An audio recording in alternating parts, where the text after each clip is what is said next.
thumbs.db is created to display thumbnails. But if you need to delete these thumbnail files, here's what you can try to do.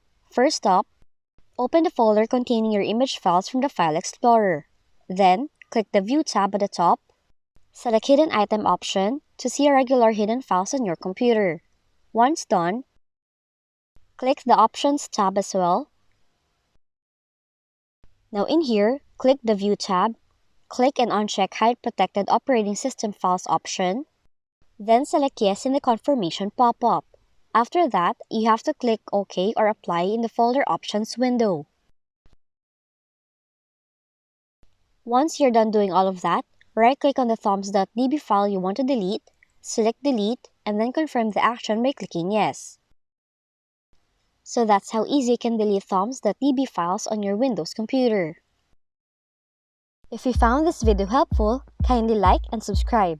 You may also click and turn on the notification bell so you can be notified from whenever we release new videos.